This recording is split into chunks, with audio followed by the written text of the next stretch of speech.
Hi there, Llewellyn here. And I'm sorry. I know I told you that as an author, I wanted to come on here and share my books with you. And the last time I did, I think it was almost 2 weeks ago. But even I have bad days or bad weeks. But anyway, the first one I talked about and read a little bit of is called The Tiny Steps to Success, the Right Step, which is talking about journaling. Journaling is very important, let me tell you. The second one I want to talk about is also Tiny Steps to Success, Self-Care. Let me read you a little bit of the insert of this. So I wrote this poem on the inside of the book, and it says, Tiny steps to success. How does your success grow? With stepping stones and dreams galore, putting all your plans in a row.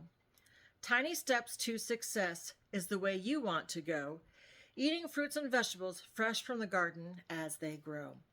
Tiny steps to success is what you want to do, one step, one dream at a time, starting only with you. Tiny steps to success is challenging but worthwhile, with heartaches, fears, and many tears, knowing in the end you will wear a smile. So this is what is in for the self-care. So I talk about the pyramid, and I understand you know what the pyramid is, right? So you have the food pyramid. So you have your fruits and vegetables, you've got your meats and poultry. I tried to do it with this, as you can tell, but I didn't succeed because I haven't finished all these. So I was going to do like self-care, value yourself, and others as they go up. It'll be boundaries and then forgiveness, because you have to forgive yourself, not those real, well, you do anyways. But anyway, we'll talk about that later. So I talk about that. So let me just go to the first chapter and read just a little bit of what it says.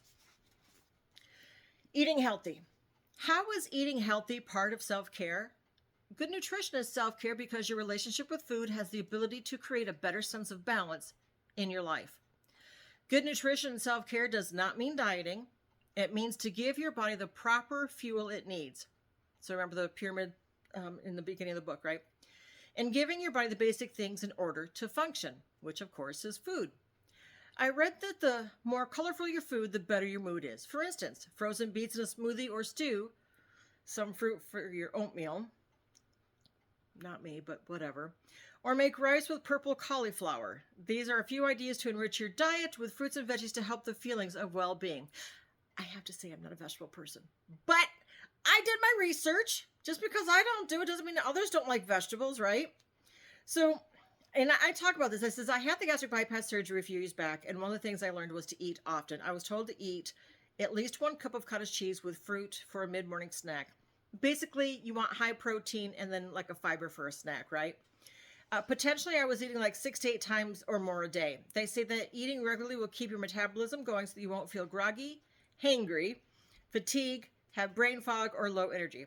And once you start eating regularly and healthier, you will notice that you don't overeat, which in turn means you won't feel guilty for overeating.